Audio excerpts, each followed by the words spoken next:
మెదక్ జిల్లాలో వైస్రాయ్ గార్డెన్లో ప్రభుత్వం తరపున క్రిస్మస్ కానుకలు పంపిణీ చేశారు. ఈ కార్యక్రమంలో మెదక్ ఎమ్మెల్యే మైనంపల్లి రోహిత్రావు పాల్గొన్నారు. కాగా ఈ సందర్భంగా రోహిత్ పలు ఆసక్తికర వ్యాఖ్యలు చేశారు. యేసు జననం ప్రజాశాంతి కోసమని ప్రతి ఒక్కరూ యేసు బాటలో నడవాలని సూచించారు. ఇక మెదక్ నియోజకవర్గంలో ఎప్పుడూ ప్రజలకు అందుబాటులో ఉంటూ ప్రజాసేవ చేసుకుంటామన్నారు. ఎవరికి ఎలాంటి సమస్యలున్నా తమ దృష్టికి తీసుకురావాలని తాను అధిష్టానంతో మాట్లాడి పరిష్కరిస్తానని సూచించారు.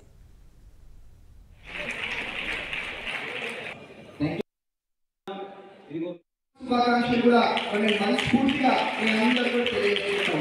మరి మొన్ననే ఆ దేవుడి ఆశీస్సులతో, ఆ దేవుడి దయతో, మరి మీ అందరి ఆశీస్సులతో, మీ అందరి దీవెనతో మరి మొన్ననే ఎమ్మెల్యేగా మరి మెదక్ నియోజకవర్గానికి మరి నన్ను ఎన్నుకోవడం జరిగింది.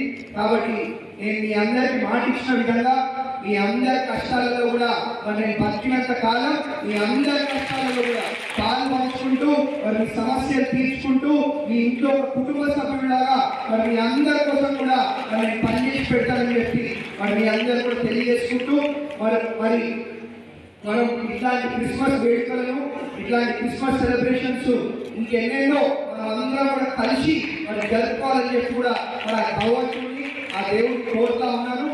ఏదున్నా కానీ మన మెదక్ నియోజకవర్గాన్ని అభివృద్ధి చేసే విధంగా ఒక సేవా పదంలో మరి ముందు తీసుకుపోతామని చెప్పి మీ అందరూ కూడా మరి మాటిస్తూ ఇంకొకసారి మీ అందరూ కూడా పేరున హృదయపూర్వక ధన్యవాదాలు, అభినందనలు. ఇంకొకసారి క్రిస్మస్ శుభాకాంక్షలు తెలియజేసుకుంటూ మరి క్రిస్మస్ శుభాకాంక్షలు కూడా మరి మనస్ఫూర్తిగా మీ అందరూ కూడా తెలియజేస్తాం. మరి మొన్ననే ఆ దేవుడి ఆశీస్సులతో, ఆ దేవుడి దయతో